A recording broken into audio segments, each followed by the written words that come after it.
Welcome to Everything, Culture. It's your host, G Jack, along with my co-host, Mr. D713. Today we got two special guests in the building. Mr. D713, you want to introduce them for us? Absolutely. We have our first guest here. We have Janice, all the way from Port Arthur, Texas, currently residing in Dallas, Texas. She comes from friends and family, been knowing Janice for years and years now. It's been a long time. Decade at least. Yeah, at least. But she always have a great spirit, great perspectives. Even when we agree or disagree, I just love the way she holds herself and the way she communicates. So, Janice, want to say hello to our guests? Thank you. Hi, everybody. I feel the same way about Brandon. See, it's all love here, you know? And we also have T. This is a family member of mine. And I'm trying to think from season 1, you may be the first family member I've had on the show. So, man, I would like to say thank you so much for joining me, man. I really appreciate it. Would you like to say hi to our guests, man? Say hello. What's up, everybody? I just appreciate being here. I'm ready to have a good time. Let's talk. All right. So, G-Jack, what you got for us today?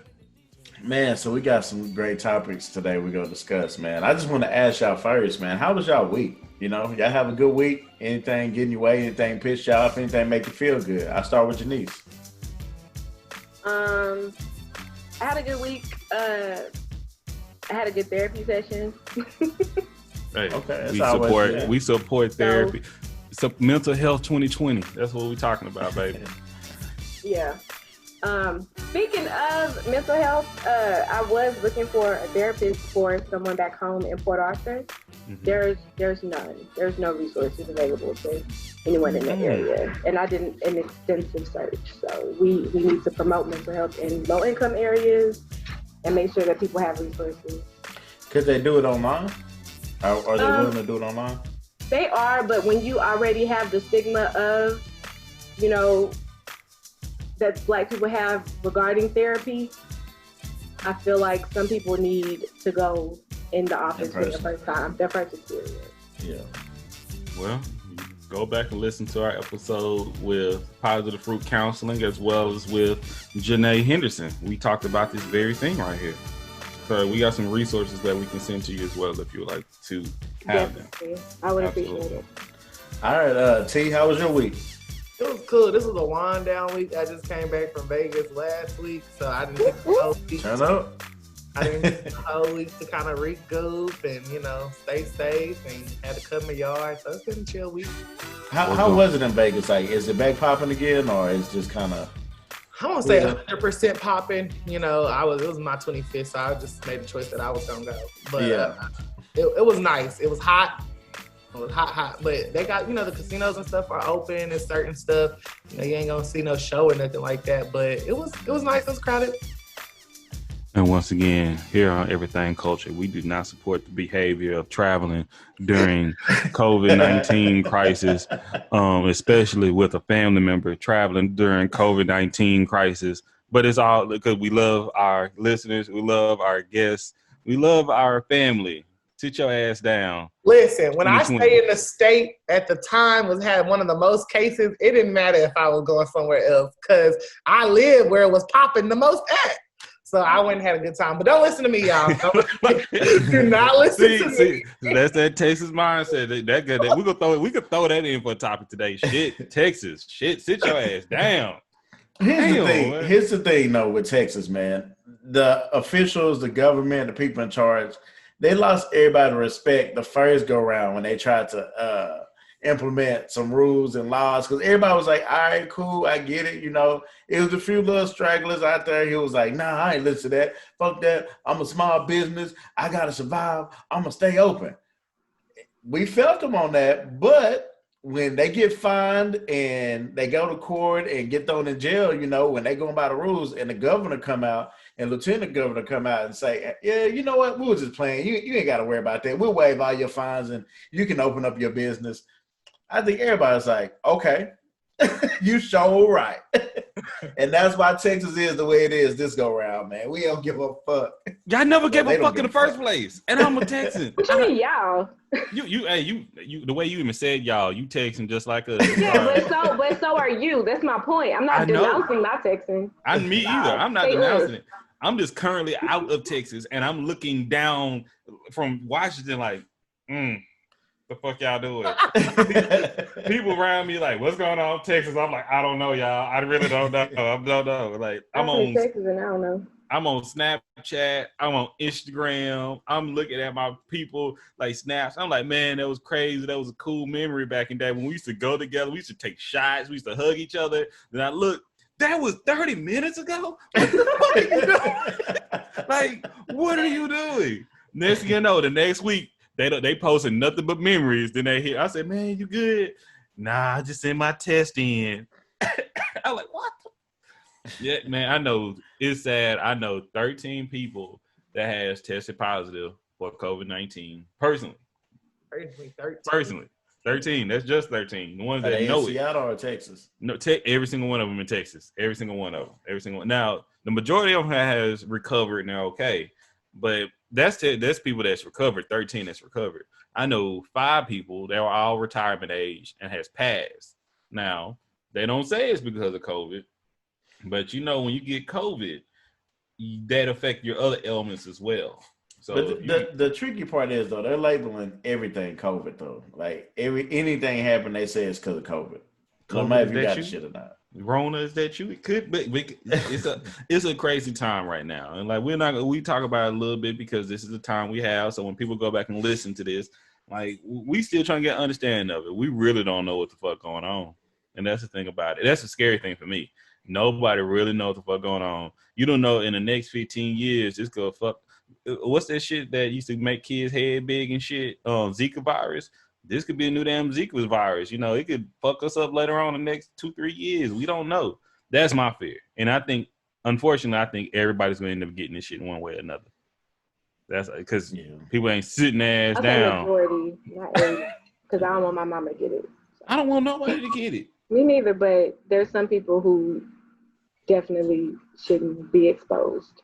I got a heart condition and I got asthma. I can't fuck. Oh yeah, Black people are being affected at a disproportionate rate anyway by COVID.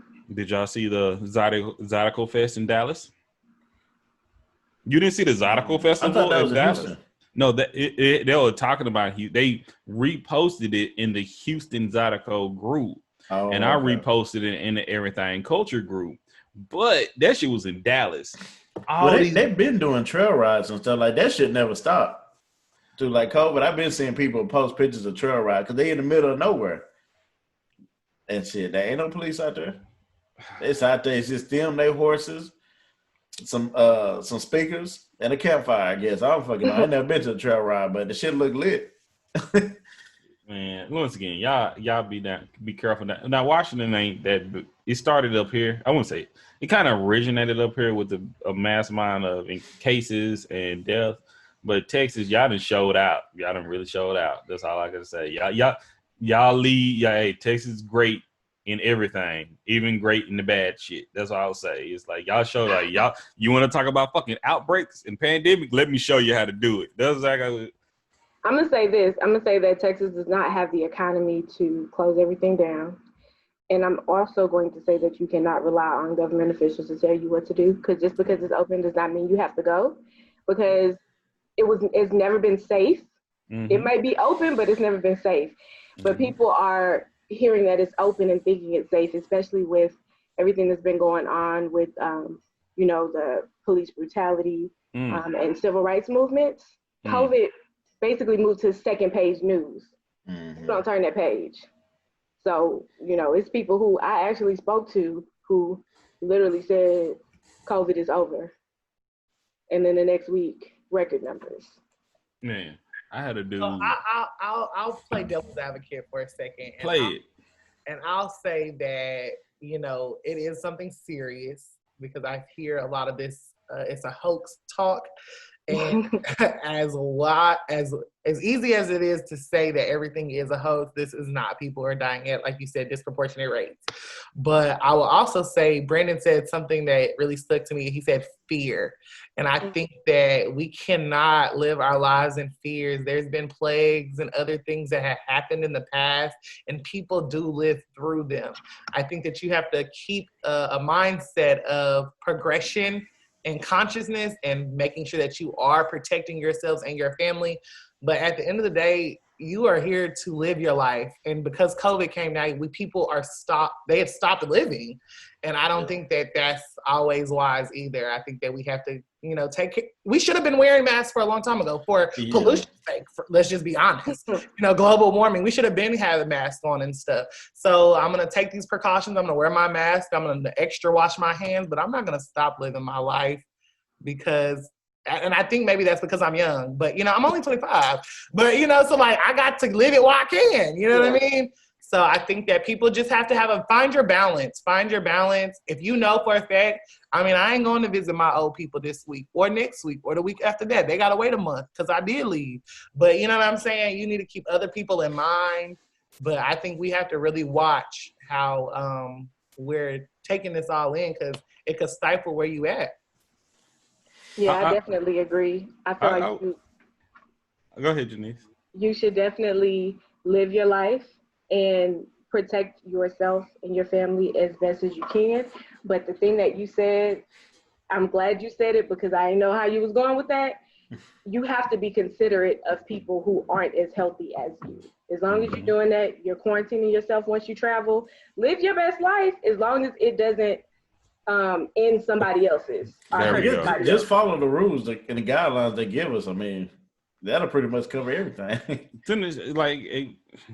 It to an extent, but what he even says is like he ain't visiting old folks, he ain't visiting my kin. Once again, don't visit my kin folks. Sit your ass down over there.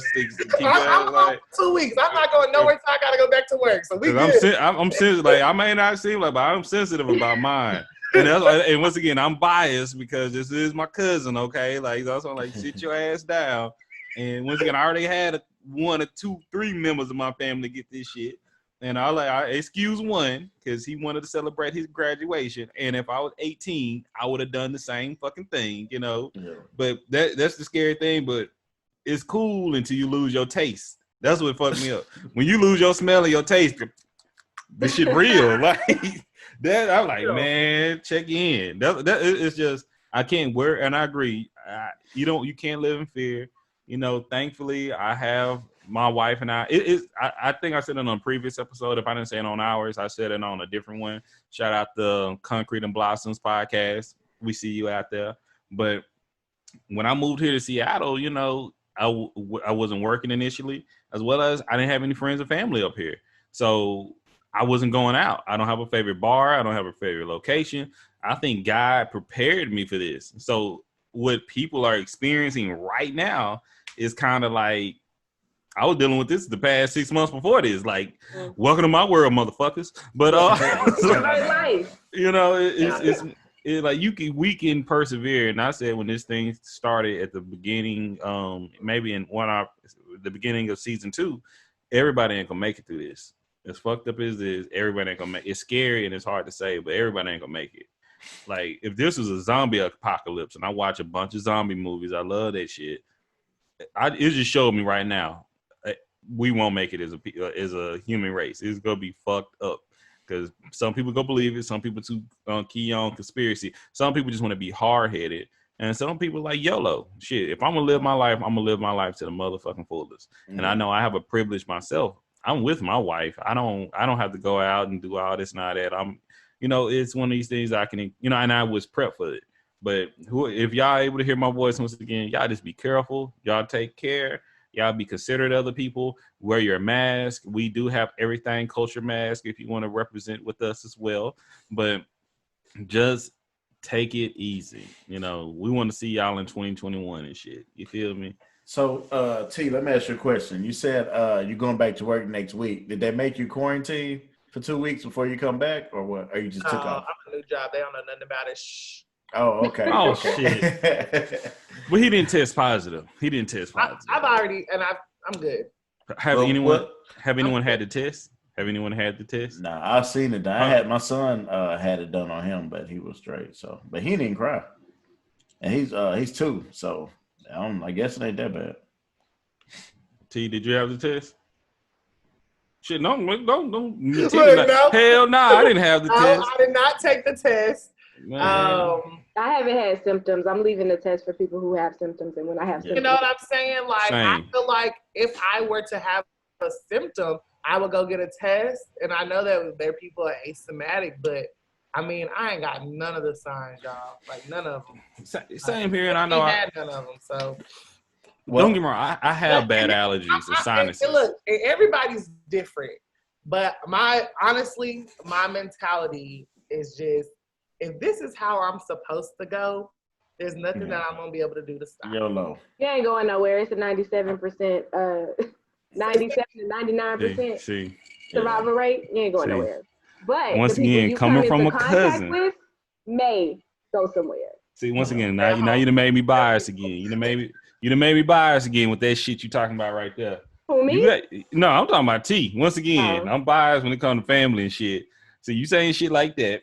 Okay, nah, fuck all that. You keep your shit together, keep your shit tight. Okay, I know what you gonna say. You already said it. Do you have your funeral arrangements ready, or do we have to put together a fucking GoFundMe for your ass? I got life insurance. We good. Okay, shit. You feel me? Yeah, I'm right. Dinner, but I ain't eating it, so I'll just cash it. Once again, that's another conversation for another fucking day. We may throw that in on the end of the shit, but man. Where I was getting at though with that question, I was trying to transition a segue to our first topic, which is code switching, like at work. So outside of like the COVID conversation at work, have y'all had any issues, like, or has your job brought up like the Black Lives Matter movement or like the protest or address any of that stuff at your current job? T, I know you said you're just getting ready to start a new job, but Janice and Brandon, have y'all heard anything? Definitely. I will say that this work from home environment, I'm not code switching. I stopped. Like, going into the office, there was a certain, a certain way that I would speak. Now I'm just like, what's up, y'all? Yeah. Basically. I will say that there were, I think, 3 emails that came out from leadership. Did not like any of them. All of them were problematic. But then we did have an email that made me feel a lot better. I think the corporate companies just need speechwriters for most cases. But I think that work is not a safe place for me to discuss racial issues. It's never been, it never will be.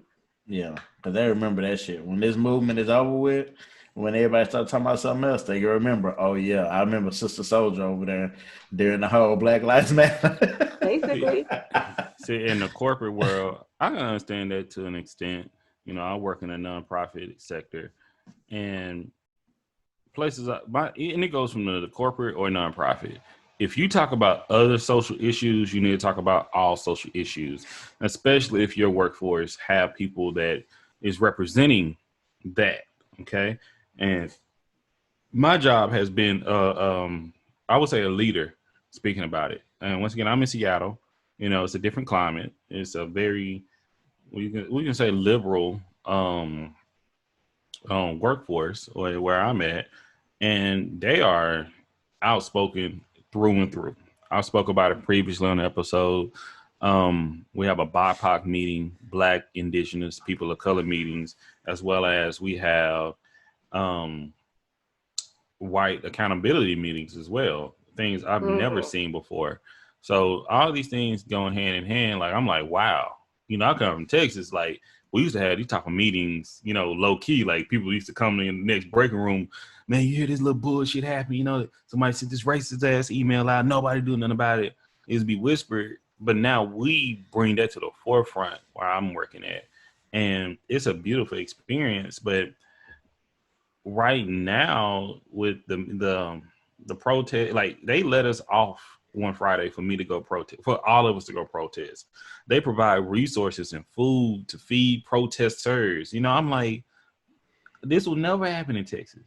And I keep in touch with my previous coworkers at my organization I came from in Texas.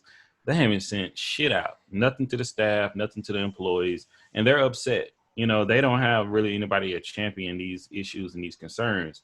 And I've said this before on the episode. If I haven't said on the episode, I said it during our stream that we have on Sundays. But every time we experience racism or a black person is murdered from the police or anybody is a black person that's targeted, that is a show of terrorism to me. And when I say this is like every time a black person is murdered in my mindset and nothing is done about it, there's another 9/11. Okay.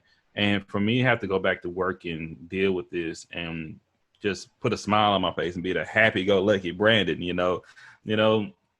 I'm not with that. We talked about it last year in season 1 before anything even happened with George Floyd. It still remains to this day. And it's racial fatigue that we talked about a couple weeks ago. It's tiresome. But if we're going to talk about the code switching, I kind of stopped code switching years ago. I'm still professional. Okay.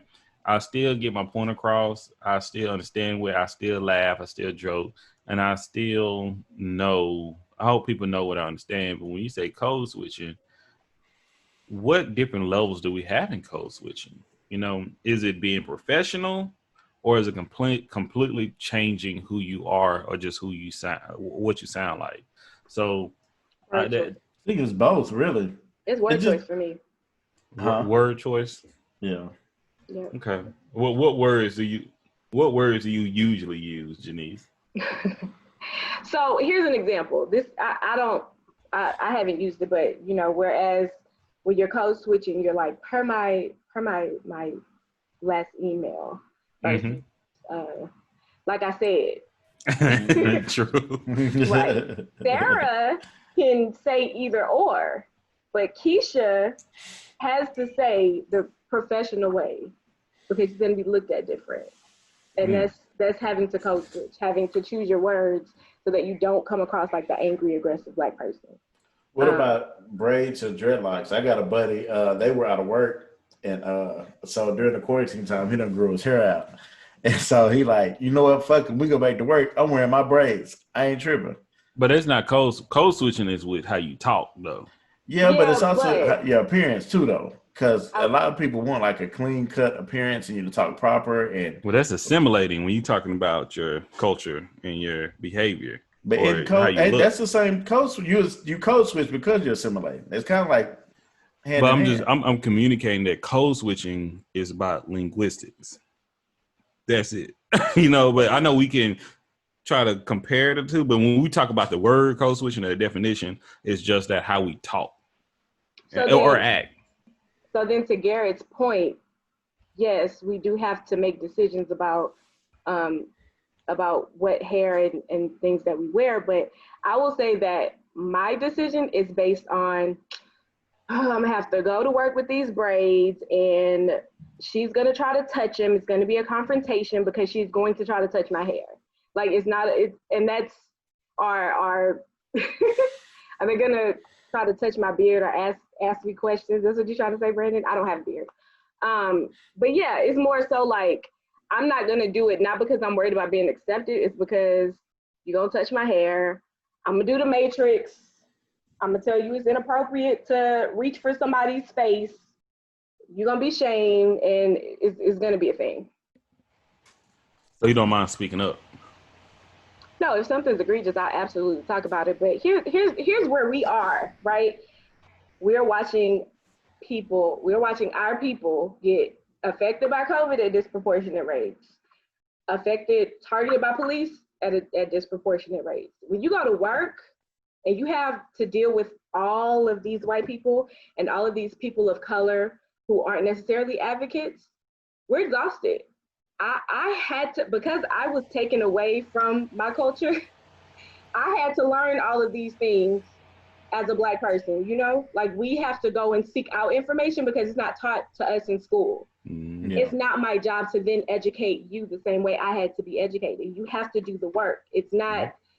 So explain to me what's privilege? Like read a book, listen to an audio book. Like If you want to be anti-racist, go be anti-racist. I like the way you put that. I like the way you put that because for them now, they don't even got to read a book no more. We're doing the work for them. We telling you what it is. You just need to listen. If you but the thing about it, what Janice is even going with T, we talked about with our previous guest, Christina Chan, that why does the burden fall on people of color or specifically Black people when educating non-people of color about racism, about discrimination? And I've had conversation with white people, white men to be exact, and you know, they try to gaslight. They try to like, well, I don't know, bitch, you know.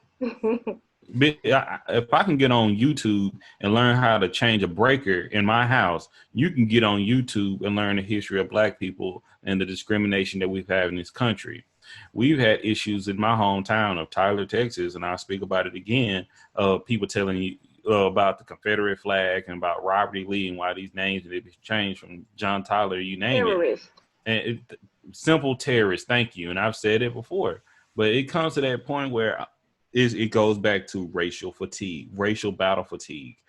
This is a truth. What Janice said, she's get tired. This is you're not alone. And what you feel is unfortunate for a Black person. It can be normal, okay? And you may feel like you're crazy, and that's what that gaslighting shit is for. Is make you feel like, oh, it's just you. It's not just you. It's not. And it's to the point that we're recognizing, we're owning up to it, and we're calling it out, and we have to continue doing that. But when it comes down to code switching, gets to my thing is like I may curse time to time. Okay. Shout out, I'm trying to work on that. There'll be another conversation for another day. But I come from a family that curses quite a bit, and but I'm trying to grow from that. So I would not curse at work.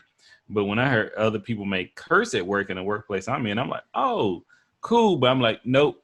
Don't do it, because you're different. Yeah, it's a setup. Don't you do it, motherfucker. It's like, and my wife, she's like queen. I wouldn't say queen of codes. I would say code switching. She's a queen of professionalism. Absolute, but she code switching too, damn it. But the thing about it, and it's professionalism to an extent, but she knows, even when we're at the house sometime, I recognize she was like, I throw the N-word around, okay? And she was like, and she would call it, well, Brandon said the N-word. Motherfucker, you called me that 5 times this morning. What are you talking about?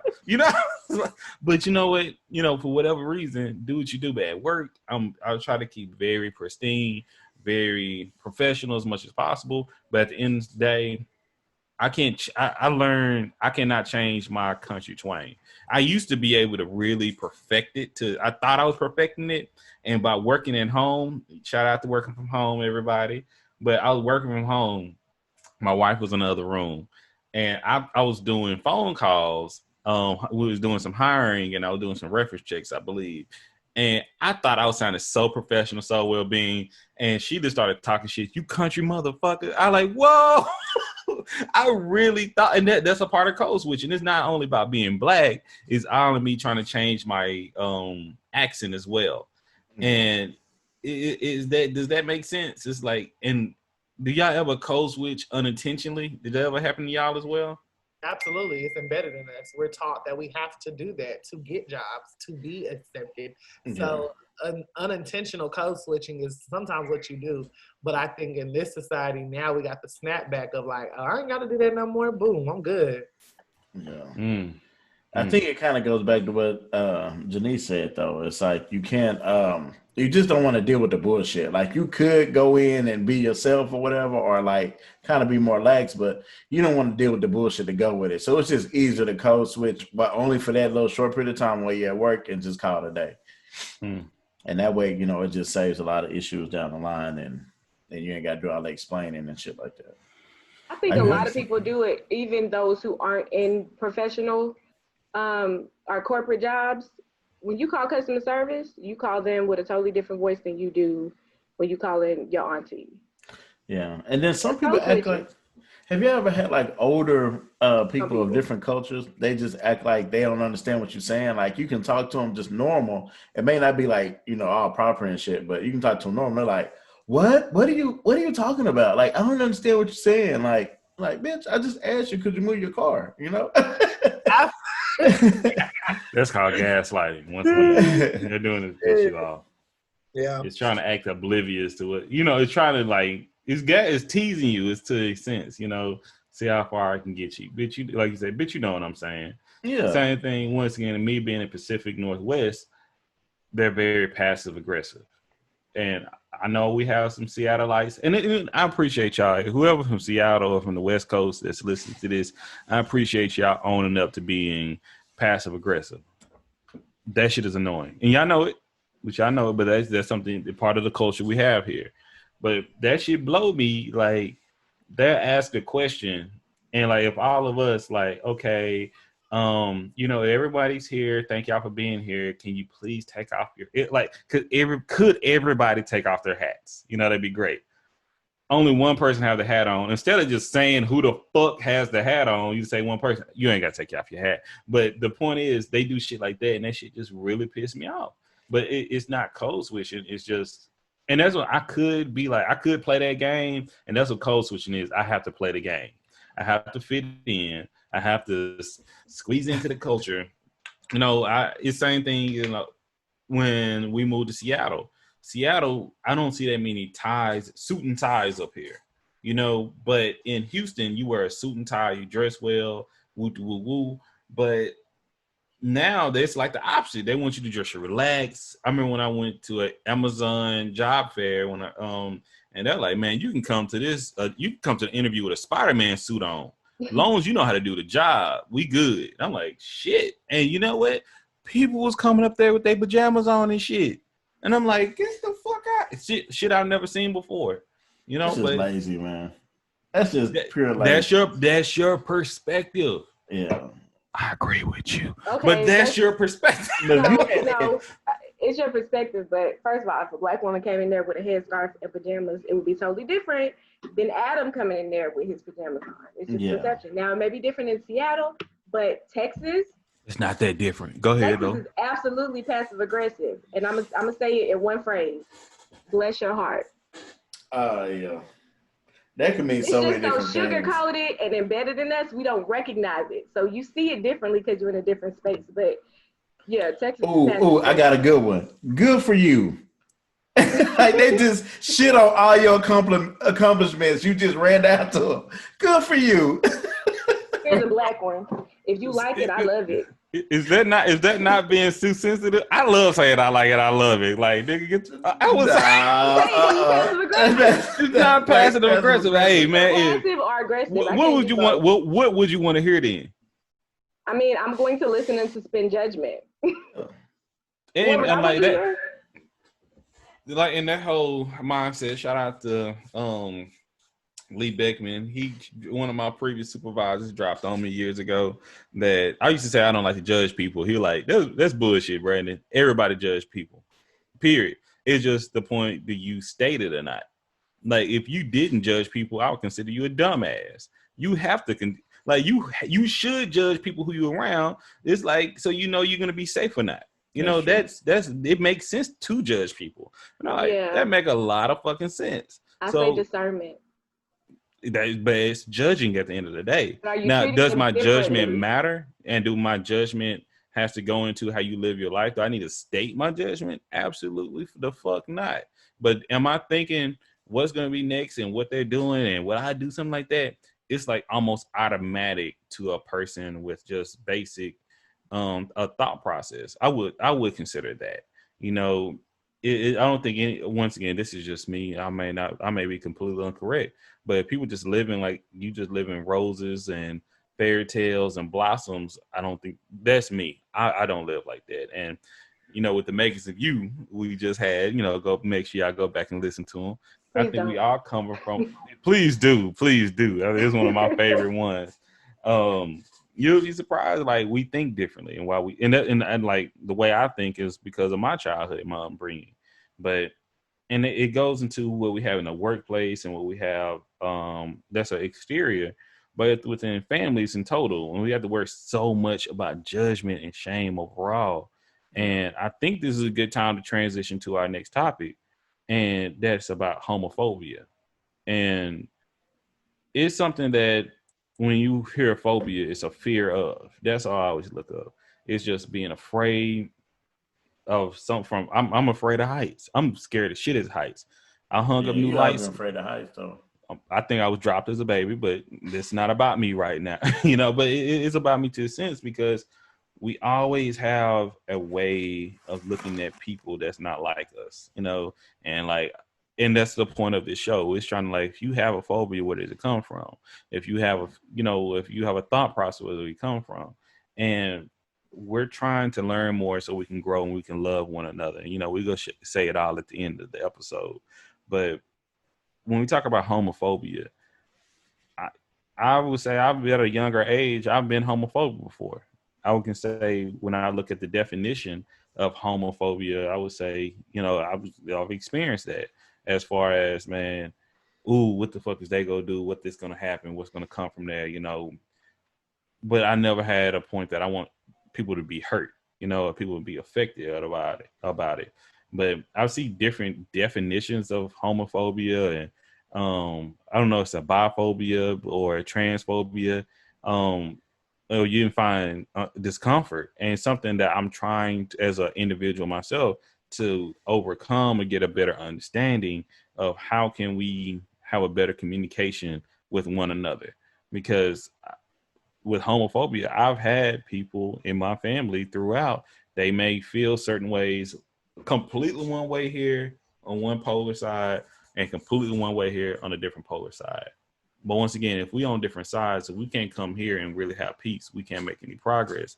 So with this episode, once again, I want to get into where are we now in 2020 with homophobia and our thoughts and process, and how can we get more peace and understanding with one another. So do we have Janice or T? Janice, go ahead, throw that finger up. Well, because I want to go back to you talking about your fear of heights.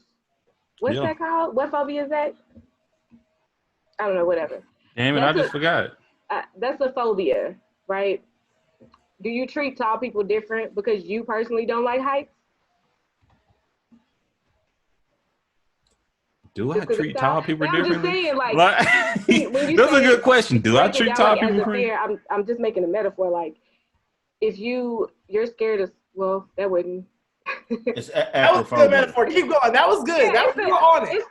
It's the intention behind it. Acrophobia. So when you think of, a phobia is a fear. Yeah, I'm scared of heights, but does my fear impact other people's quality of life? Does it? Not a great yes. I would say for my wife, she says she want to do all these things like bungee jumping and jumping on. What's the thing when you jump on the thing, you ride it down? Zip lining. Zip lining is lit, man. Fuck that. She says, man, nah, bro. I'm like, you see, man, I don't know if y'all, whoever's on YouTube, you get the pleasure. Like, I just put these lights up yesterday. Okay, these lights ain't nothing but an extra, like maybe 5 feet from where maybe 3 feet where I can reach. I had to get up on this little ladder, and I was dead ass serious, scared. Like, I don't fuck with heights. If I know somebody I love and care about, and I see you up high on top of a roof or somewhere dangerous, I'm gonna sit on the ground. I'm like, can you get down, please? Like, I really do. I know this probably won't help your fear of heights. It's a sidebar though. Yeah. When I worked at this other company, I had a dude die. He fell off a 6-foot ladder. I remember you telling me that shit. I remember you telling me that shit. It did not help. Go ahead. My point was that homophobia is not equal to agoraphobia. I'm sorry. Like, hey, I'm just answering the question you asked. When you ask me a question, I'm gonna give you the answer. Okay, I'm sorry. No, I'm kidding. I would like to hear what T has to say. So the word is homophobia, and we know that phobia means fear. I just want to ask the question, what are we scared of? What are we scared of? The discomfort that they feel. Yeah. They're scared of discomfort they feel. So, and it depends on who you're asking, because some people are scared of the gay jumping into them. Yeah, and that's what I say. If we're talking about personally, there's no fear for me, Only like let's go personal, and then let me go back to your question, because you said that you had some homophobia previously in your life. Not so much now. So what was the fear then, I guess? Back then, it was taught. I didn't know what the fuck it was, It was, once again, it's like the fear of someone trying to do something to me, which is not homophobia. I would look as more as that makes sense, is pedophilia more than anything. Only time I've had, and I don't like when those two words are in the same conversation. I really hate it, but I understand your point completely. Once again, I'm speaking about my personal, yeah. and that's the only thing I can do. This is nothing made up. Absolutely. There's a personal experience that I've had, and it's not because, once again, one of my most loved people in my life was homosexual individual, and that was my uncle. Okay, and people don't want to, like, I knew what he was. He told me what he was, and but he also instilled in me, if a man did something to you or something happened, you fuck them up. You don't allow that shit to happen to you. And this came from him. No other man told me that shit. And I'm like, okay, And this is me, once again, like we talked about in the Makings You with T, when he said his mom set him down at 10, had a conversation with him about responsibility. My mom and my uncle set me down at the age of 6 and have me. That's when I had my birds and the bees conversation at 6 years old, when I was in the first grade, and they didn't hold shit back. Okay, and I like, okay, I don't know if something happened in the family. I don't know if that happened in the friendship. Somebody was touched on. They're like, if somebody ever tries some shit with you, you let us know and you fuck them up. You don't let shit. Like, it was like they pinpointed, boom, boom, boom.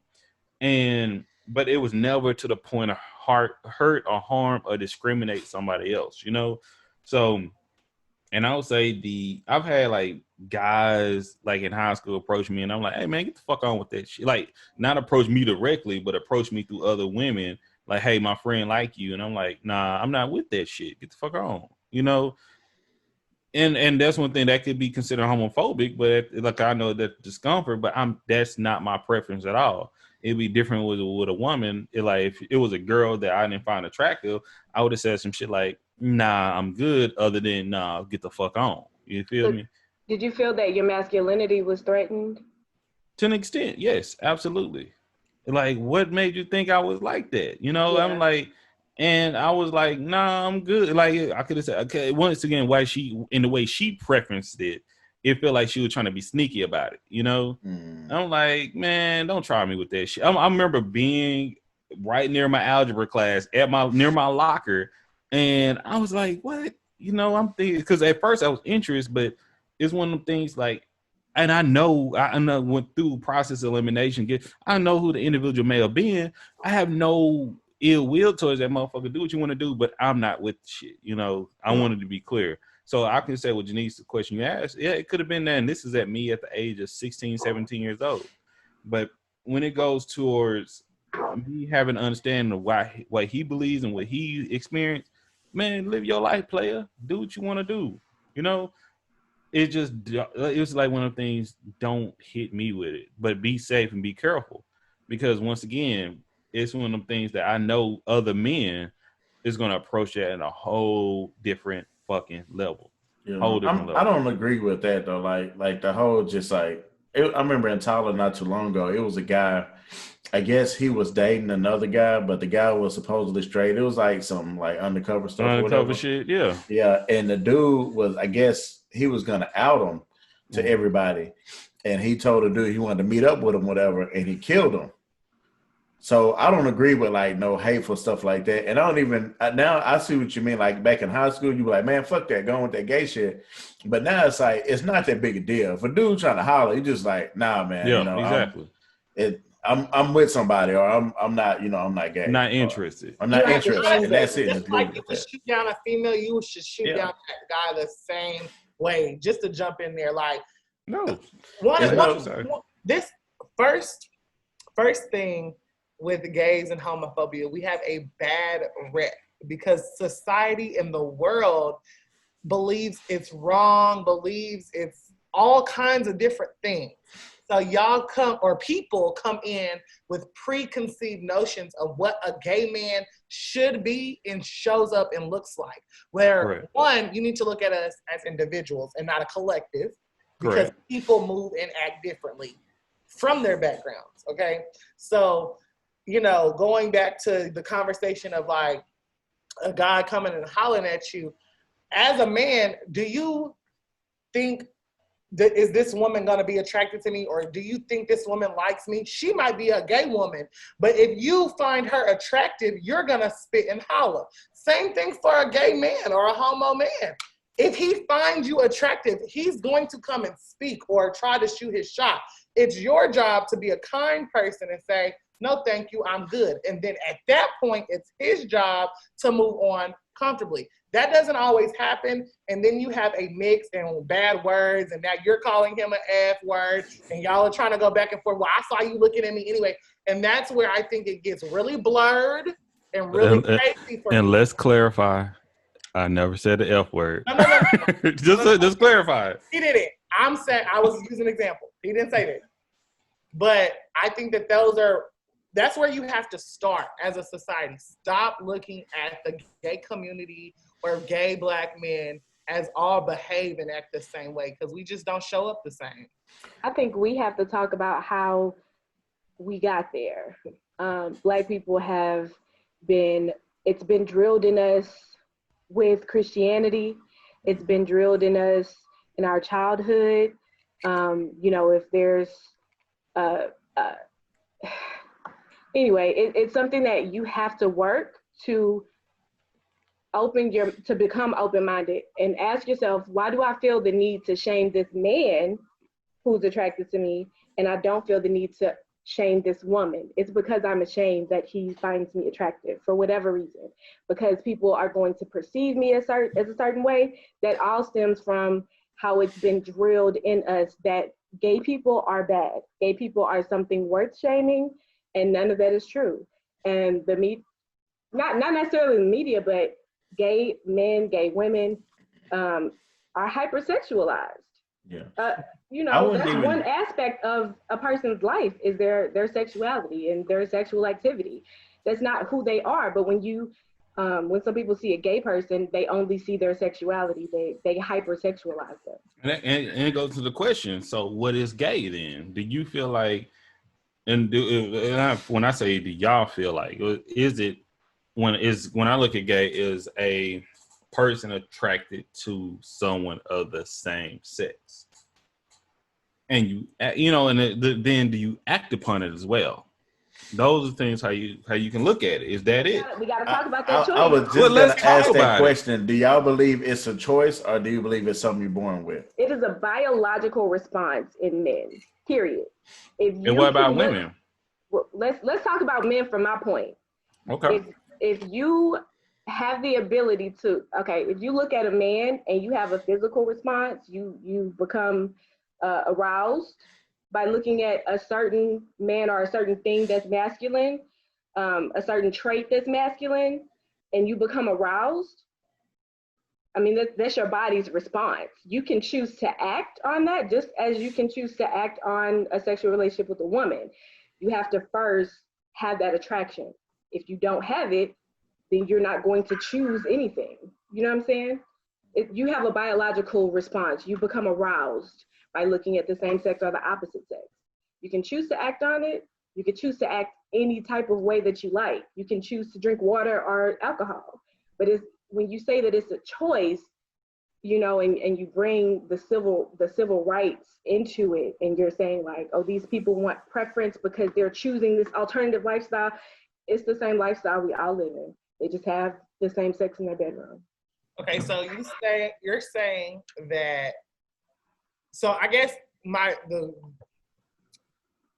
is it a choice? Because are you gay if you choose not to act on the biological, what happens when you? And that's the good thing about it is it's up to you. If you choose, your choice. You choose your identity and what you allow people to know. Society doesn't allow you to do that as a little boy. You don't. No.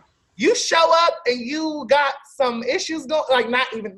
That's femininity. You understand? That's not even gay. Because they'll put you as gay just because you're feminine. But that's where we get caught up in society and the world today. Because I was gay before I ever started having sex from people. You understand what I'm saying?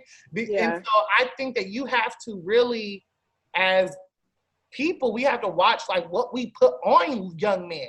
Absolutely. Just because I wanted to go and cook and not play football did not make me gay. You understand what I'm saying? That Absolutely. Made me a little bit more feminine. But I think, now look, I'm gay now, I'm grown, and I done my work, so I know what I am. And let's be clear, T is kind of going to the question I was asking. Right. What did you always feel this way?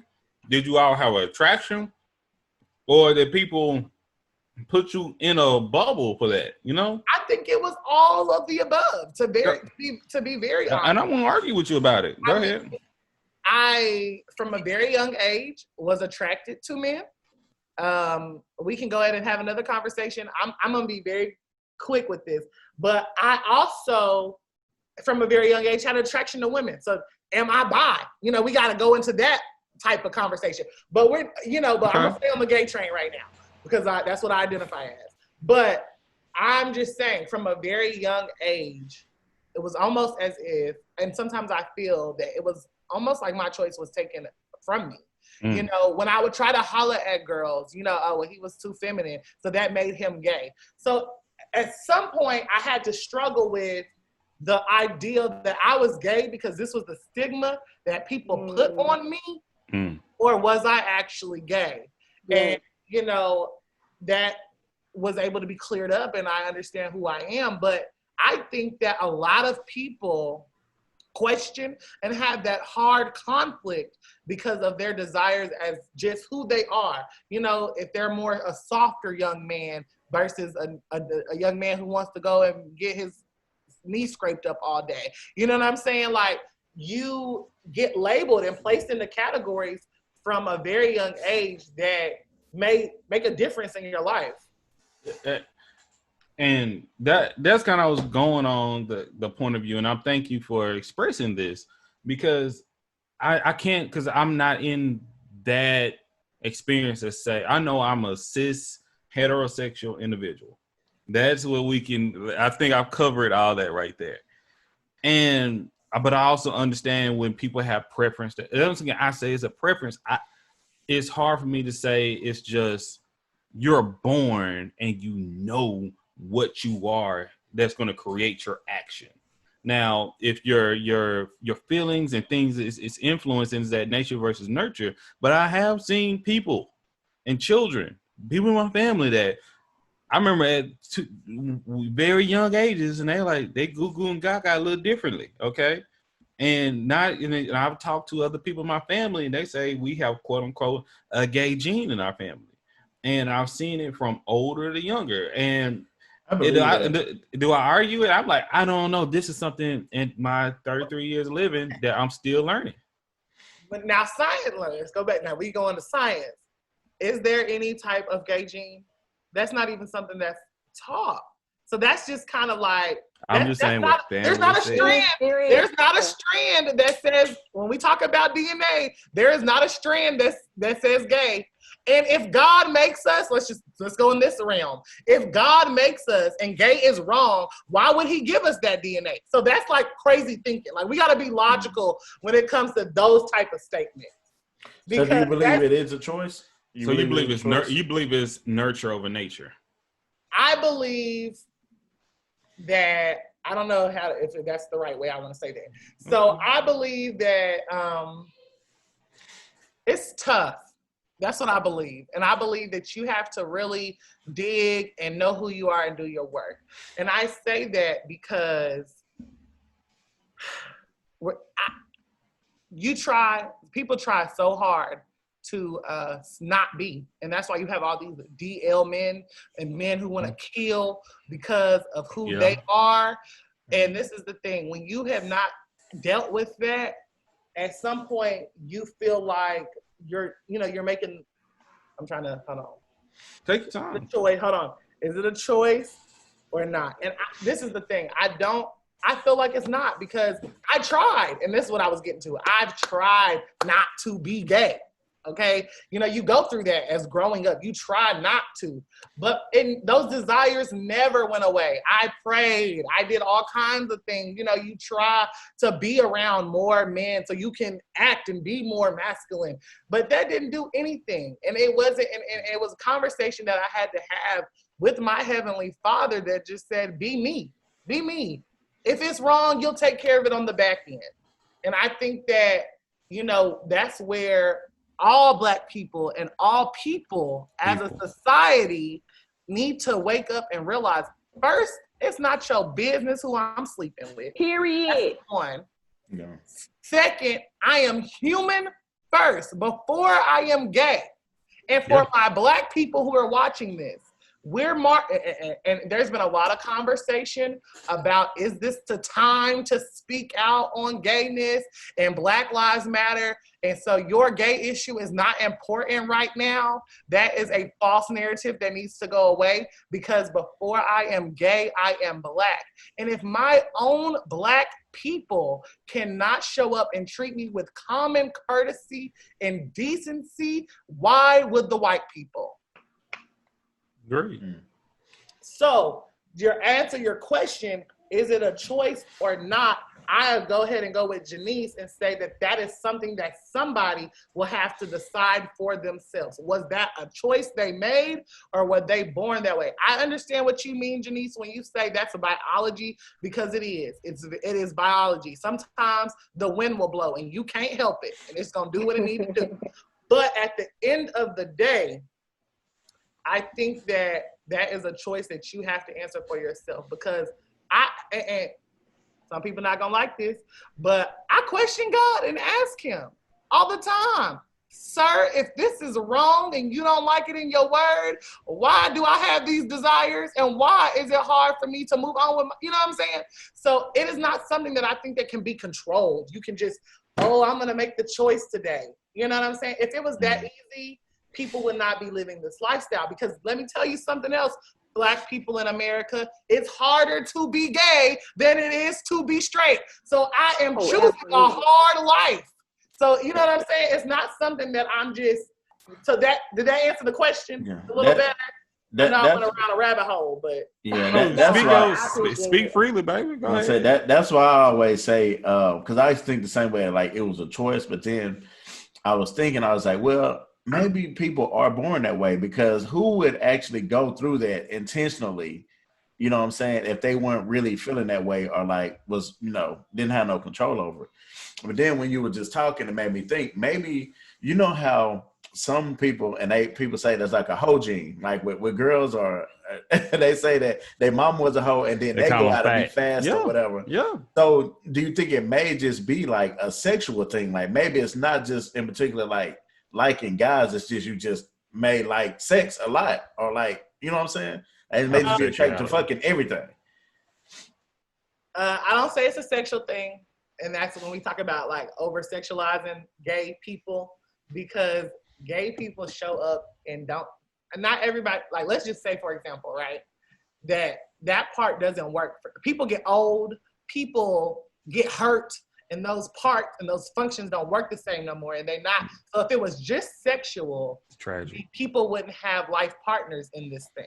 Because when you decide to commit to someone's life in full time, that is still no matter what's going on. And you have people who fight for marriage and want to be married and want to have those same rights.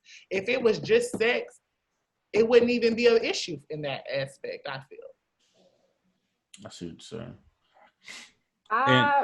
I want to talk about what you said about, your sexual preference at an early age being both.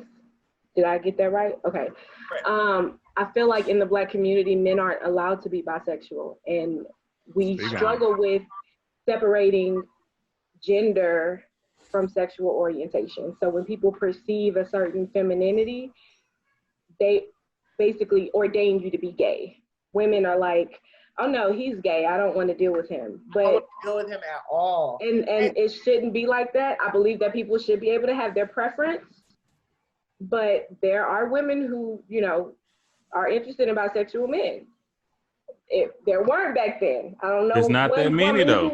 It's not. I have have to argue and question. I mean, yeah, you say that, Janice, but and I hate to word it this way, but I don't know any other way to word it. But what if the scale or pushed me over completely was the fact that I was being rejected over and over and over again for who I was. And you should not have been. From my own women. Like this was so crazy to me in my early 20s. Like, you know. Hey, let me tell you something. I remember that shit too. I may not have said nothing, but I remember that shit. 17, 18, 19, 20. You understand? Like, here you are out here hollering at girls, you know, trying to make sure you dress a certain way and be that nigga. And, you know, you just being, I mean, at some point, I can't code switch. I just got to show up and be myself. You know what I'm saying? And when you get that little glimpse of who I am, now it's a problem. No, I wasn't gay at the time or didn't feel that way. I was really trying to fuck you, excuse my French. But at the end of the day, like, you know, I mean, I come from women. And that's another thing. When we talk about this, and I'm not trying to blame men not being in the homes that makes gay people, but you also have to remember that how I show up, my mannerisms, talking with my hands, girl this, girl that. I was raised by all women, okay? So when you have all women, stop thinking that these black men are just gonna come up and be so macho and be that nigga for you.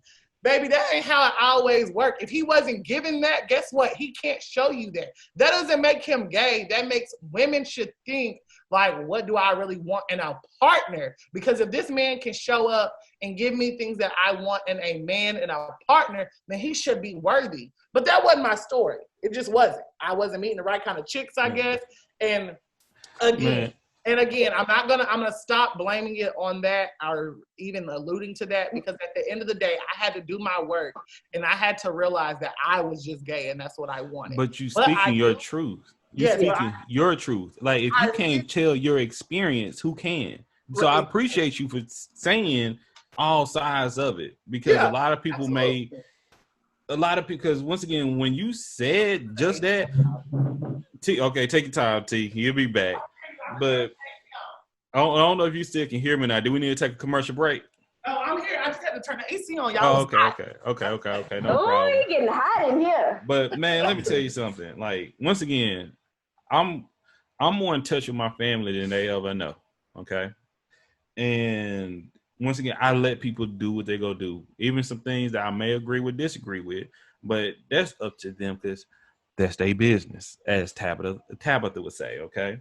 And I remember going to your graduation party. I think it was at Applebee's or something. It was when you graduated from high school, man.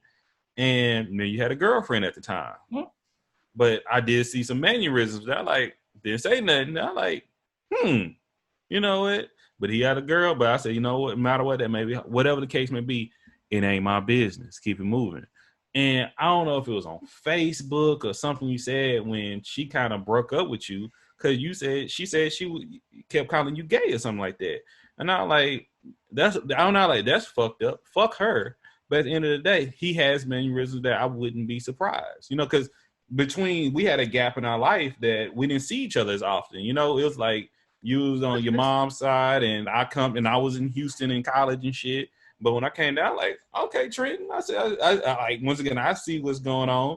But it's none of my business. You live your life, because I see other people in our, as a family, that if they're not ready in their life to speak on some shit, it's no pressure.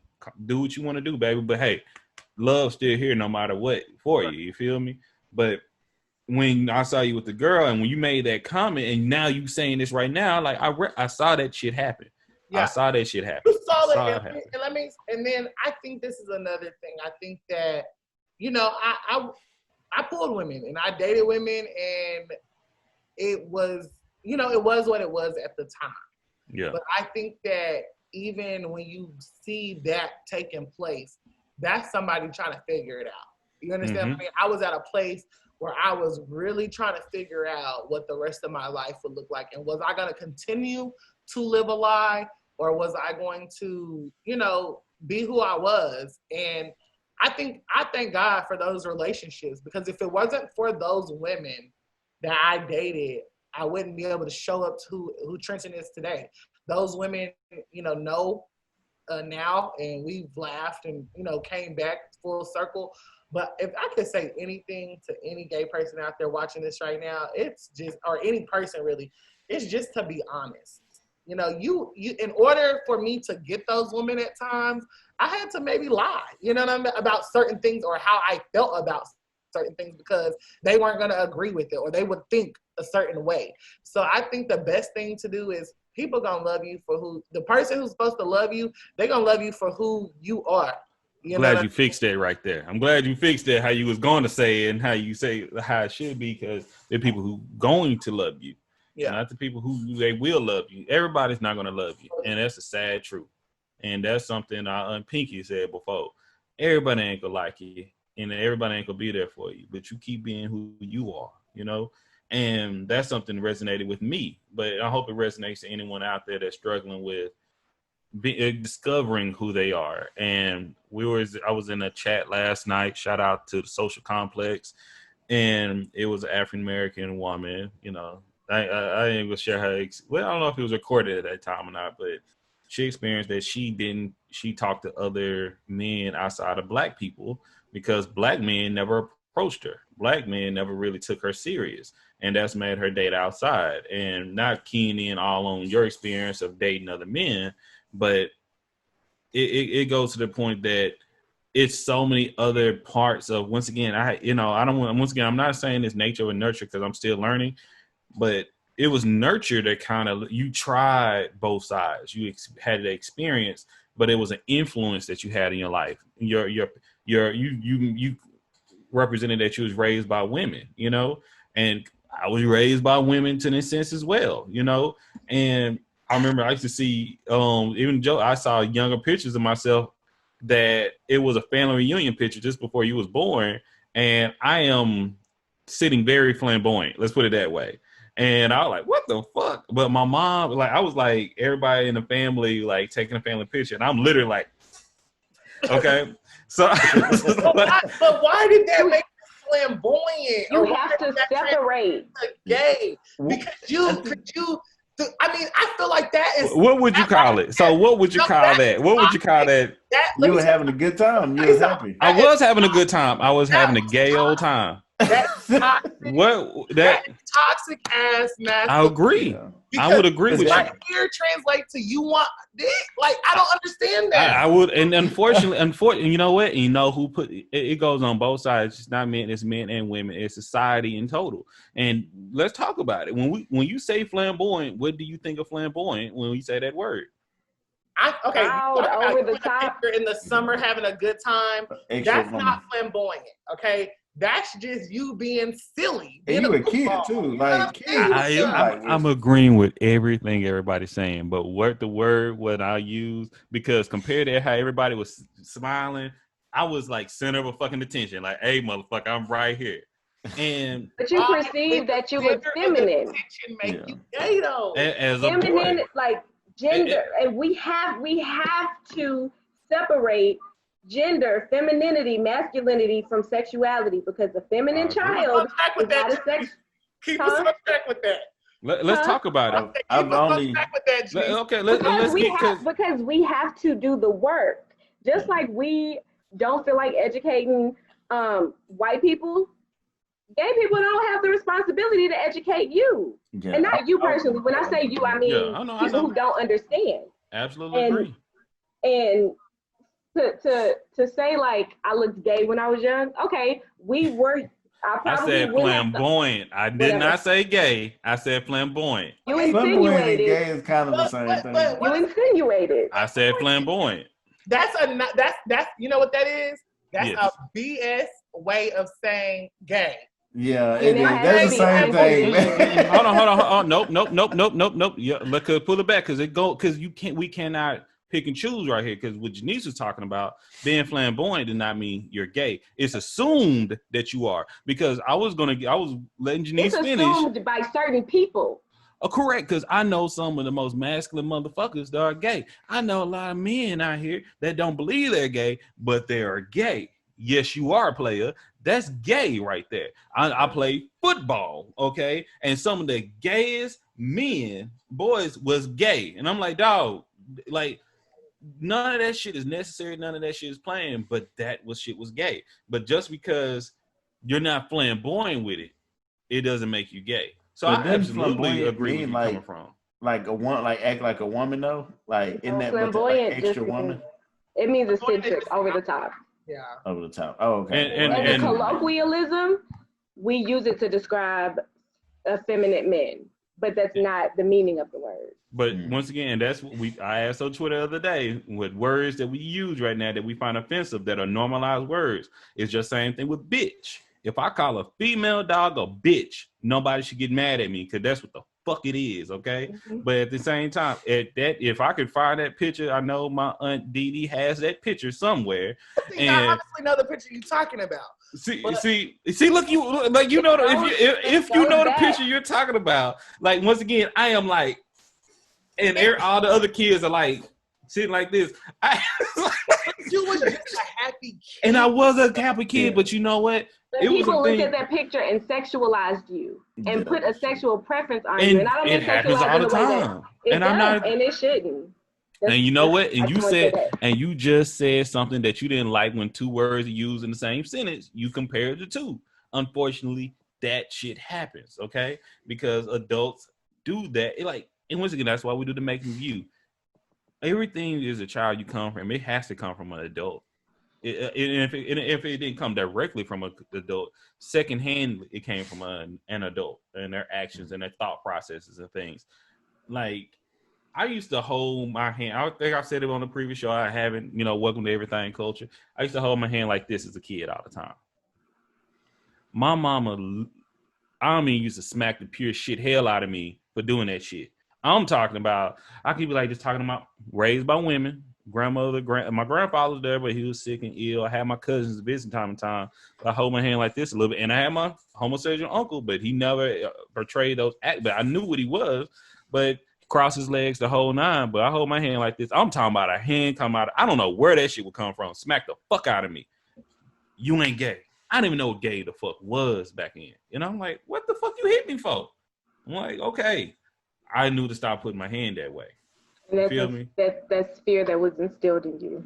I'm scared to relax my wrist because I'm gonna get beat. Nigga, hey, I just knew one thing. Whatever the fuck that was, don't do that shit. That's why I'm saying it right now. Because you were taught that this was bad.